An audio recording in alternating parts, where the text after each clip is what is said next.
Oh, hi, everybody. Good morning. I'm just playing around with technology. So this is new. Oh, kind of feeling the ground here, getting my feet wet. All right. Good morning. Happy uh, friends and oily family. Oh my gosh, my brain is like freezing on me. Okay, so here we go. Um, yeah, I'm just playing around on here so I could get a feel of this new platform called YouTube. My kids watch a ton of YouTubers out there, and always, uh, not that long ago, would start their videos going, "What up, YouTubers?" or "What up?" in their little gang. It's really cute. But anyway, I digress. What I really want to talk about is something that I am totally like getting into right now. And that is trauma, specifically generational trauma, the kind of stuff that's like in your DNA and you kind of carried on through you through generations. And Copper, can you just hang out with me, baby? All right. What are you going to do? Okay. So for me, now I've never shared this story. All right. Let me let the dog out and then we'll talk. Hold on. Bear with me. Come on. Okay. I'm still in my PJs. All right. So what I want to talk about is,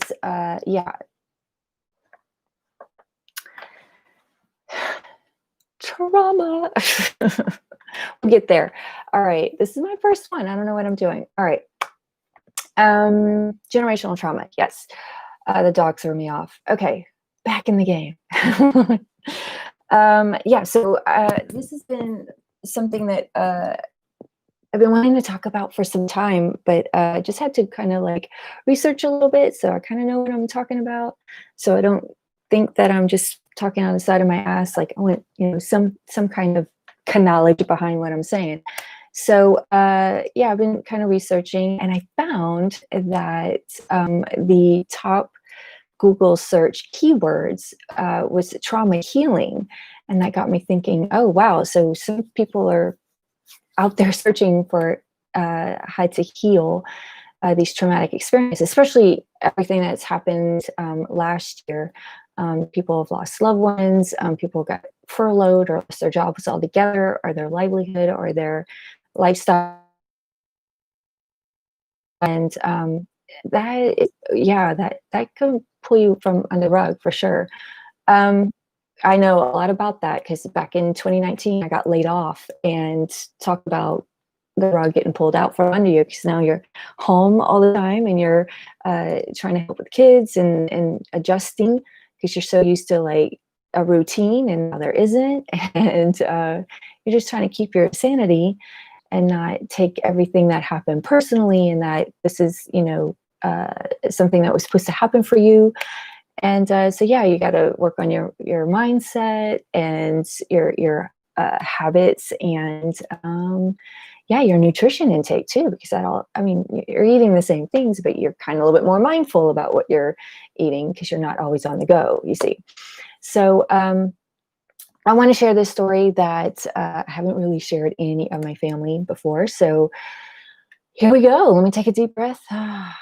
We got it. Okay, so it was 1980 something, and my grandmother, my mama, loved to take us kids, the grandkids, out for lunch. Not all together, but individually, just to kind of have one-on-one time and bonding and all that fun stuff. And there was this one time she took me out for, it was either breakfast or lunch, I can't remember, but I do remember being in a booth, and we're, sitting, kind of getting cozy, and then she asked a question that came totally out of left field for me. And that question was, "Did your dad spank you?" And I just sat there and I looked at her and I'm like, all right, how do I answer this? Because either way, someone's getting in trouble, right? So it took me a while. I didn't even like answer her because I'm still kind of going back and forth, eeny, meeny, miny, mo, on how to answer this question. And she kind of took that response, that delayed response, as a yes, and said to me, you know, same thing happened to me. My mom spanked me a lot. And she said, I decided when I had kids, I'm going to break that cycle. And I was just like, oh, okay. Now I didn't know what to do with that information, kind of put it in my back pocket.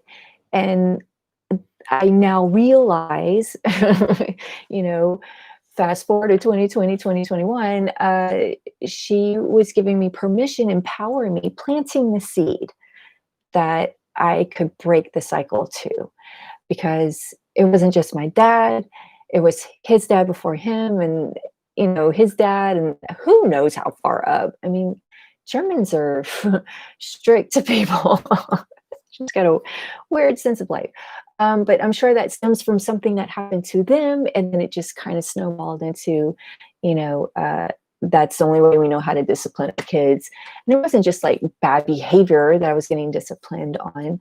I mean, that, and when you say discipline, you really need to be teaching a lesson to the child and not punishing and spanking and all that stuff. You're supposed to be talking them through it so they understand not to do it again with the consequences and those sorts of things. But when you spank them, they don't really get like, oh, okay, I won't do that again. Now they've got to think, I got to be perfect all the time before I do anything. So that's just a bad weed to plant in little kids, and then when you become an adult, then it's like a harder weed to pull out. It takes a little bit more tools and additional help and that sort of thing. So that can be pricey when you get older, and who wants to spend money on that?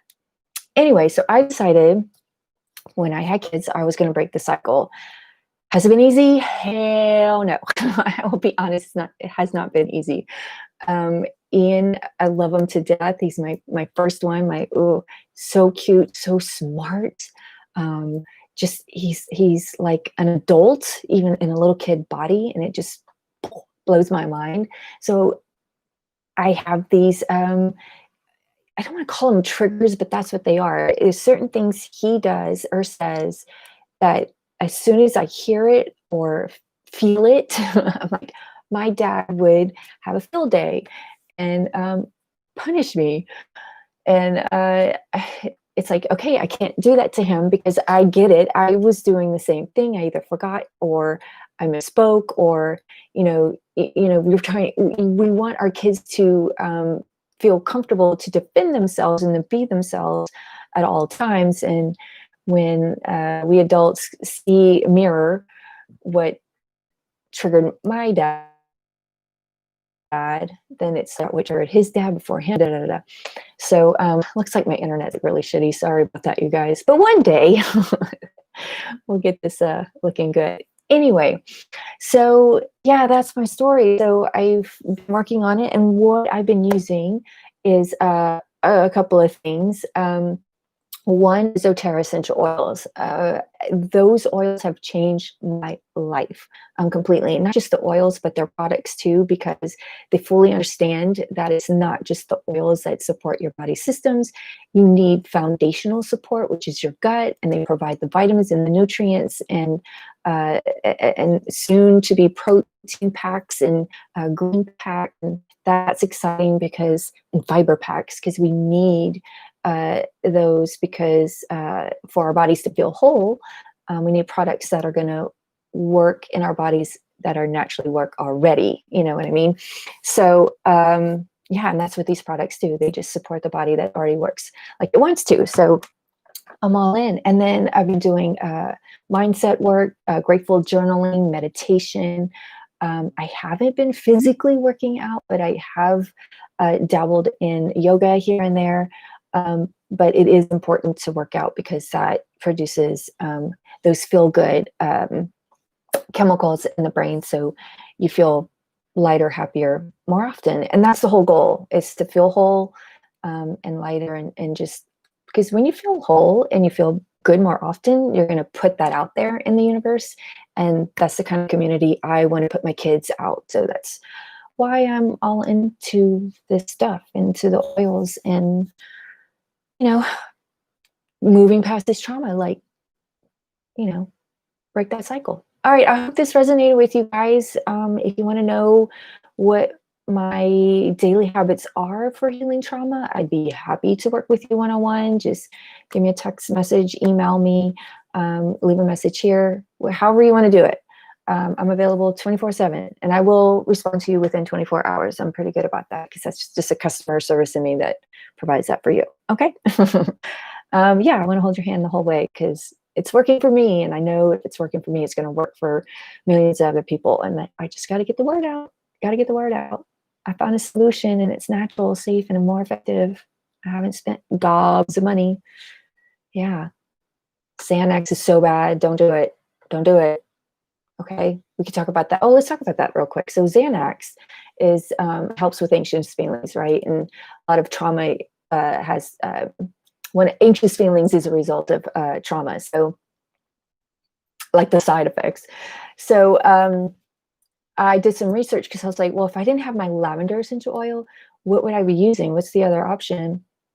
And of course, I researched Xanax, and it turns out like it has a slew of side effects that we don't know the long-term effects of, because those big pharma companies will not invest in those studies. So that's why we don't know what the 10-year results can be on our bodies. So then I was like, well, what? So I was like, pass. I don't want these side effects, because then maybe I need to take another medication to, subside that side effect. And I don't want to go on that rabbit hole of pill after pill after pill to fix something that I could just do natural. So then I wanted to know how much, because I know that lavender, 250 drops in a bottle, $23 wholesale, that's 9 cents a drop, 9 cents a day. I just put in a veggie cap, and I'm anxious free. Well, I got to work on the mindset though. I need something stronger. So, but I mean, for most people, that's what lavender, yeah, you just need that one drop. So, then I found out Xanax is like the cheapest for a 30-day supply is like $97 at Walmart. And that's if you don't have any benefits. And most people don't, especially right now. A lot of people lost their benefits. So your drugs are you're probably scraping by or just rationing. And these you don't have to ration. They're going to last you anywhere between 3 to 6, 9 a year. Depends on how often you use it. And yeah, that's it. So yeah, I want to talk about balance real quick. That's why I have it here. I put it over my mind's eye and over my heart, and it just helps calm the central nervous system, where a lot of trauma resides, is in the nervous system, because I feel it run through my body. And that's one thing you definitely have to do, is sit and feel it where it is, so that you know where to apply essential oils, whether the mind, heart, or the gut. Okay, you guys. That's it. That's my story. I'm sticking to it. This was kind of fun. Hopefully next one won't be so disheveled, and I won't be in my PJs next time. I was just playing around, testing it out. What a fun way to do that. All right. Take care, everybody. Have a great day, and I'll see you next week. Bye. Be well.